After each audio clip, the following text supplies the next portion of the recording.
မင်္ဂလာပါဒီနေ့ပြပေးတော့မှာတော့ဆရာတို့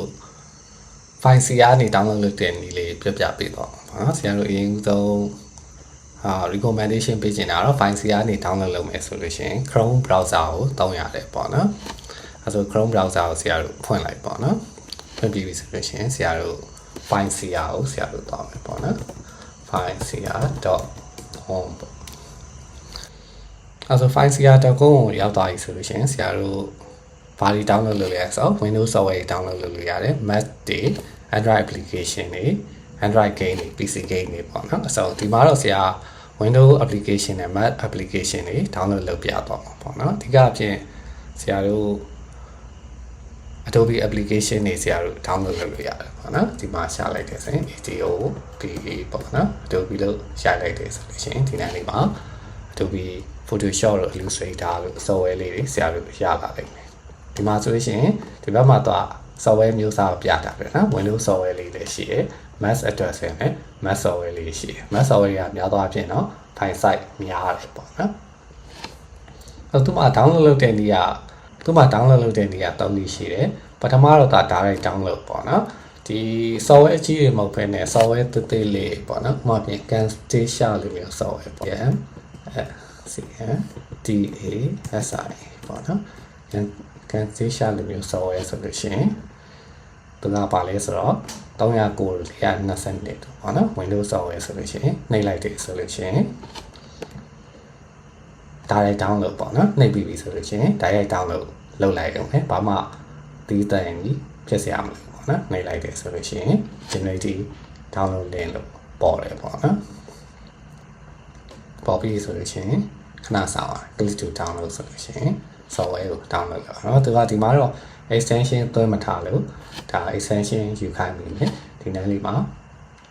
file ကိုတော့ download လုပ်ပါတော့ပေါ့နော်ဒါလေးကိုပိတ်လိုက်ပေါ့နော်ဒီနေ့လေးမှာဒီ Camtasia ရဲ့ software လေးကို download လုပ်နေလိမ့်မယ်ပေါ့နော်ဒီမှာဆိုလို့ရှိရင်309 megabyte ပေါ့နော်ဒီမှာဆရာခဏ download လုပ်ပြီးသားရှိလို့ခဏ pass ထားလိုက်ပေါ့နော်ပြီးပြီဆိုလို့ရှိရင်တော့ဆရာတို့ဒုတိယနည်းပေါ့နော်ဒုတိယနည်းကတော့သူက CRA extension ပေါ့နော် Chrome extension ထည့်ပြီးတော့သူက download လုပ်ရနည်းပေါ့နော်အဲဆိုဥပမာပြန် Photoshop ဆိုတော့နှိပ်လိုက်တယ်ဆိုလို့ရှိရင်သူကကြတော့ download option က direct download မပါဘူးပေါ့နော်ဆရာတို့ first download ရဲ့ဒါ torrent ကနေ download လုပ်တာရပေါ့နော်အဲဆို first download ကိုလုပ်ဖို့အတွက်က extension သွင်းရတယ် add to Chrome ဆိုတာလေးနှိပ်ပေါ့နော်နှိပ်ပြီးဆိုလို့ရှိရင်ဆရာတို့ add to Chrome ဆိုတာလေးကိုထပ်ပြီးတော့နှိပ်ပြီးပေါ့နော်နှိပ်ပြီးဆိုလို့ရှိရင်သူက Chrome extension တွေကိုဆရာတို့ရောက်သွားလိမ့်မယ်ပေါ့နော်ရောက်သွားတဲ့ခါကျလို့ရှိရင်ဆရာတို့ add to Chrome ထပ်နှိပ်ပေါ့နော်ထပ်နှိပ်တယ်ဆိုလို့ရှိရင်နှိပ်ရမှာများတယ် continue to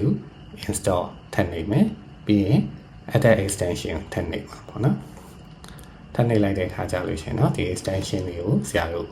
တွင်းပေးသွားတယ်ပေါ့ validate အဲ့တော့အရေးကြီးတဲ့ချက်ကသူကဒီမှာပိတ်လိုက်တယ်အမှန်တကယ်တော့ဒီ Chrome လေးက permission ပေးရလေပေါ့နော် allow permission ဆိုတာနှိပ်လိုက်တယ်ဆိုလို့ရှိရင်เนาะဆရာတို့ allow ပေါ့နော်ထပ်နှိပ်ပေးပေါ့နော်ထပ်နှိပ်ပေးဆိုရင်ဒီ extension လေးကဝင်သွားပြီဆိုလို့ရှိရင်เนาะဆရာတို့ဒါဒီနေ့လေးမှာပြောင်းသွားတာပေါ့နော် premium ဆိုတဲ့ icon လေးပြောင်းသွားလိမ့်မယ်ဒီနေ့မှာနှိပ်လိုက်တယ်ဆိုရင်လည်း CRH launcher ဆိုတဲ့ဟာလေးကိုဆရာတို့တွေ့ရမှာပေါ့နော်အဲဆိုလို့ရှိရင်တော့ခုနပြောတဲ့ Photoshop ပေါ့နော် PHOT လို့စိတ် Photoshop ကိုရှာလိုက်တယ်ဆိုလို့ရှိရင်ကိုကဒီနှိပ်လိုက်ပေါ့နော်နှိပ်လိုက်တယ်ဆိုလို့ရှိရင်ဒီ packet ပေါ့နော် first download နဲ့တောင်းလို့ရသွားလိမ့်မယ်ဘက်ကိုပြန်သွားပြီးရင်ဆရာတို့ပါရှိလဲဆိုတော့mass address ပေါ့နော် mass address software လို့ကျင်းနေစေဒီဘက်မှာဒီ category လေးရှိရ mass address တည်တိုင်းလို့ကျင်း mass OS ဆိုတာလေးကိုအမှန်ကျပေးလိုက်ပေါ့နော်အမှန်ကျပေးလိုက်တဲ့ဆိုရင်ဒါ mass address software လေးတွေတည်တိုင်းပေါ့နော်သူကကြာလာလိမ့်မယ်နော်ဥပမာဖြစ်Adobe လို့ရှာလိုက်ပေါ့နော် Adobe ဆိုရင်အကုန်လုံးပါတယ် Adobe လို့ရှာပြီး mass OS လို့နှိပ်လိုက်တယ်ဆိုလို့ရှိရင် mass OS နဲ့ပတ်သက်တဲ့ software လေးကြီးကြာလာပြီ mass address ကလည်းအဲ့လိုပေါ့နော် Photoshop 2026 first download ပေါ့နော်နှိပ်လိုက်တယ်ဆိုလို့ရှိရင်တော့သူကရသွားတယ်တကယ်လို့ဒီ extension မသွင်းရပြီနဲ့ first download နေတော့ extension တွင်ခိုင်းလိမ့်မယ်ပေါ့နော်အဲဆိုfirst download ကိုနှိပ်တယ်ဆိုလို့ရှိရင် generative download link ဆိုပြီးတော့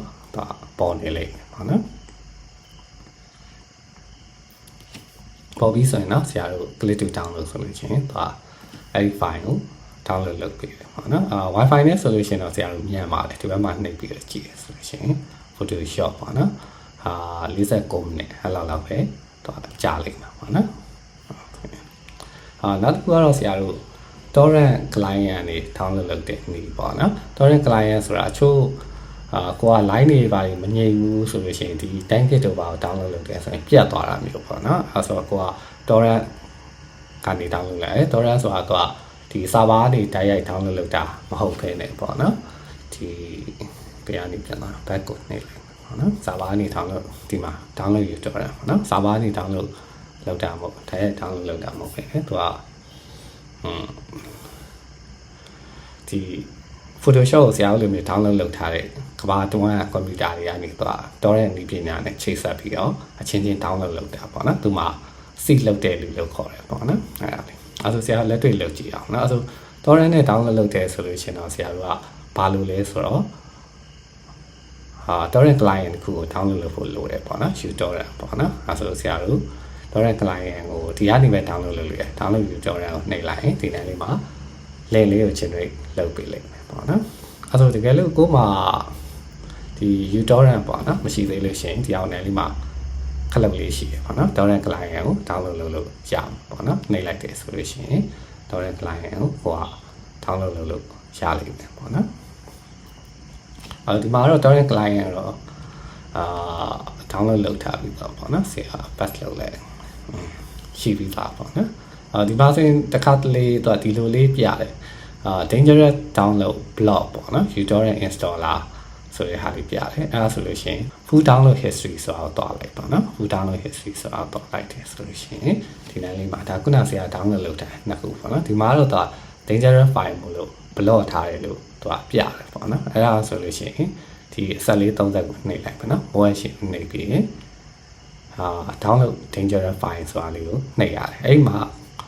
အဲ့တိုင်းမှာတော့ download file လေးကကိုယ့်ရဲ့ download ထဲကိုဝင်သွားမှာပေါ့နော် download dangerous file ပြီးရင် download dangerous file ဆိုတာနှိပ်လိုက်တယ်ဆိုရင်ဒါ uTorrent installer လေးကဆရာတို့အထဲကိုဝင်သွားပြီပေါ့နော်အဲ့တော့ဘယ်လိုသွားကြည့်မလဲဆိုရင်ဆရာတို့ဒီfile browser ပေါ့နော် file browser လေးကိုတွားပြီးတော့ဆရာတို့ download ထဲကိုတွားမှာနော် download ထဲကိုတွားရဆိုရင်ဒါ uTorrent installer ဆိုတာလေးဆရာတို့တွေ့ရလိမ့်မယ်ပေါ့နော်ဒါကတော့ wire ဆိုတာဆရာအရင်တစ်ခေါက် download လုပ်ထားလို့ပေါ့နော်ဒါလေးအတူတူပါပဲ zip file လေးနဲ့ပေါ့နော်အဲ့တော့ installer လေးကိုဆရာတို့ zip file ကိုတော့ဖွင့်ရတယ်ပေါ့နော်နောက်ဆိုရင်လည်းအချို့ဟာတွေက zip file လေးနဲ့ကြာတာပေါ့နော်ဖွင့်တက်အောင်ဖွင့်ချင်လို့ရှိရင်တော့ right click နှိပ်ပြီးတော့ဆရာတို့extra all နှိပ်လိုက်ပါနော် extra all နှိပ်လိုက်ရင်ဒါလေးပေါ်လာတယ်ပြီးရင် extra ဆိုတာလေးကိုပဲနှိပ်လိုက်ပါနော်အဲဆိုရင်ဒီနေရာမှာပဲတော့file လေးကို extra ဖွင့်ပြီးတော့ပြန်ကြတာပေါ့နော်ဒါတော့ auto ပွင့်လာဒါလေးပိတ်လိုက်တယ်အတူတူပါပဲuTorrent installer file လေးကြာလာလိမ့်မယ်ပေါ့နော်အဲဒါလေးကိုတစ်ပတ်ကလေးနှိပ်ပြီးရင် uTorrent installer လေးကိုဆရာတို့ install လုပ်လိုက်ပါနော်နှိပ်လိုက်တယ်ဆိုလို့ရှိရင်ဆရာတို့ပွင့်လာပြီပေါ့နော်ခဏတော့စောင့်ရမယ်ဟုတ်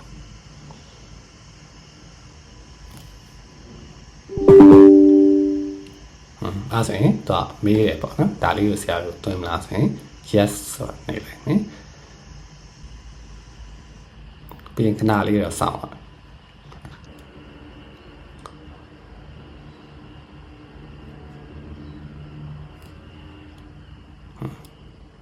အဲ့ဒါဒါလေးပေါ့နော်ဆရာနှိပ်မိပေါ်လာရင် set that wizard ဆိုတာလေးပေါ့နော်အဲ့တော့ဒါ Windows မှာဆိုရင် next ကိုပဲနှိပ်သွားရမှာပဲ next ကိုနှိပ်ဒီ uTorrent ဆိုတာလေးကိုဆရာတို့တွန်းပေးလိုက်မယ်ပေါ့နော်ပြီးတော့ဆရာတို့ next ကိုနှိပ်မယ် agree ပေါ့နော်သူရဲ့ license လေး agree လုပ်မယ်ပြီးရင်တော့ accept ပေါ့နော်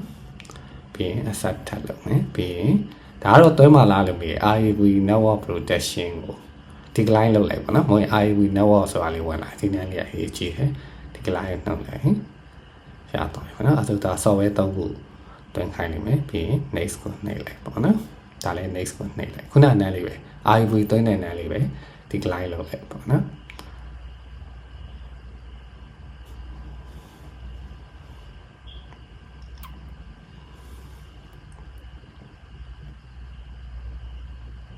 အဲ့ဆိုပုံမှန် user တွေအတွက်ကတော့ဆရာပြတဲ့နည်း3နည်းပါပထမနည်းပေါ့နော်direct download ရမယ်ပြီးရင် Chrome extension သွင်းပြီးတဲ့အခါကျတော့ဆရာတို့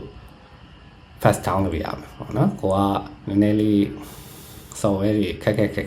ပေါ့နော်မရတဲ့ဟာမျိုးကြာမှဒီကြောတဲ့ client တောင်းအောင်ပေါ့နော်အဲ့ဆို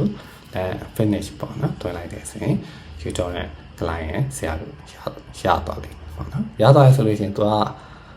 တွင်းတဲ့နေရာကြာသူ့ရဲ့ address ကိုကူးလာပြီးတော့ပြန်လာထည့်ဝင်ပေါ့နော်အဲ့ဆိုဒီ Chrome ထဲမှာဖွင့်ထားတာရှိတယ်ဒီဘက်မှာဒါတော့ပိတ်လိုက်လို့ရတယ်ဒါဒီရတော့မဟုတ်ပေါ့နော်သူ back ကိုနှိပ်လိုက်ခုနကဒီဒါအဲ့ဆိုဒီ download tutorial ဆိုတာကိုနှိပ်စရာမလိုတော့ file လေး download လုပ်ရင်တော့နည်းနည်းရှုပ်သေးတယ်ဒီဒါလေးကိုကူးလိုက်ပေါ့နော်သူရဲ့ link လေးကို copy ကူးလိုက် click to copy ဆိုရင်သူရဲ့ link လေးကိုcopy ကူးလိုက်တာပေါ့နော် copy ကူးပြီးဆိုလို့ရှိရင်တော့ဆရာတို့ခုနက tutorial client သွားတယ်ပြီးရင် file ကိုနှိပ်တယ်ပေါ့နော် file ကိုနှိပ်ပြီးဆိုလို့ရှိရင် file လေးရမှာ added torrent from URL ပေါ့နော်အဲ့ဒါလေးကိုဆရာတို့နှိပ်လိုက်တယ်ဆိုလို့ရှိရင်တော့address ထည့်ရမှာနော်ခုန copy ကူးထားတဲ့ဟာကိုထည့်လိုက်ပါနော် control V ပေါ့နော်paste ပေါ့အဲ့ဆိုလို့ရှိရင်တော့သူ့ရဲ့ client link လေးပေါ့နော်ဆရာတို့ရပါမှာပေါ့နော်ပြီးရင်တော့ဆရာတို့ okay နှိပ်လိုက် okay နှိပ်လိုက်တယ်ဆိုလို့ရှိရင်တော့ဒါဒီနန်းလေးမှာပြလိမ့်မယ်ပေါ့နော် Adobe Photoshop 2006ပေါ့နော် Bicea.dmg ပေါ့နော်ဒါကြတော့mac OS အတွက်မလို့ဒါလေးကြာရလိမ့်မယ်10.5K ပေါ့နော် okay နှိပ်လိုက်တယ်ဆိုရင်ဒါသူ download လုပ်ပေးနေပေါ့နော်ဒီမှာဆိုလို့ရှိရင်သူကdownload တဲ့ဝယ်ကြာတော့မှာပေါ့နော်ဒါနည်းနည်းရှင်းပြရဆိုရင်ဒါ download speed ရှိတယ်သူကဒီ file ကိုအခြားလူတွေပြန်ရှာပေးတယ် upload speed ရှိတယ်ပြီးရင်တော့ဆရာတို့စီတာပေးရပေါ့နော်သူကမပြတ်ဘူးပေါ့နော်ကိုဖွင့်ထားလိုက်ပေါ့နော်တကယ်လောက်ဖွင့်ထားဆိုရင် download လုပ်နေလိမ့်မယ် download လုပ်ပြီးသွားပြီဆိုရင်တော့ဆရာတို့ complete ဖြစ်သွားလိမ့်မယ်ပေါ့နော်အဲ့တော့နောက်ကြလို့ရှိရင်တော့ဆရာတို့ဘာဖြစ်လဲဆိုတော့ဒီ software သွင်းတဲ့ဒီ complete ဖြစ်သွားတယ်ဆိုလို့ရှိရင်သွင်းတဲ့နေပါလေဆရာထပ်ပြီးတော့ tutorial ထပ်လုပ်ပေးမယ်နော်ဒါတော့ file စီကနေဒီ3နည်းနဲ့ download လုပ်တဲ့နည်းကိုအဓိကထားပြတာပေါ့နော်အချုပ်ဆိုလို့ရှိရင်တော့ Chrome browser တောင်းရမယ်ပြီးရင် extension သွင်းရမယ် direct download နဲ့ fast download နဲ့ရမှာပေါ့နော်နောက်တစ်ခုကတော့ torrent client သွင်းပြီးဆိုလို့ရှိရင် torrent အနေနဲ့ download လုပ်လို့ရသွားလိမ့်မယ်ပေါ့နော်တကယ်လို့ကိုအခြားသိကျင်တဲ့ဟာမျိုးတွေရှိလို့ရှိရင်လည်း comment မှာမေးထားကြလို့ရပါတယ်ဆရာတခြားရှင်းပြတာပဲဖြစ်ဖြစ်အခြားဒီ technical နဲ့ဆိုင်တဲ့ tutorial တွေလုပ်ပေးတာပဲဖြစ်ဖြစ်ဆရာလုပ်ပေးလို့ရတယ်ပေါ့နော်နောက်ဆုံးပြောချင်တာတော့ဆရာတို့ like and follow လုပ်ခဲ့ပြီပေါ့နော်နောက်ပိုင်းဆရာ tutorial တွေအများကြီးတင်ပေးသွားဖို့ရှိပါတယ်ဟုတ်ပြီအဲ့ဒါဆိုနောက်ကြမှာဆရာတို့တွေ့ရအောင်ပေါ့နော်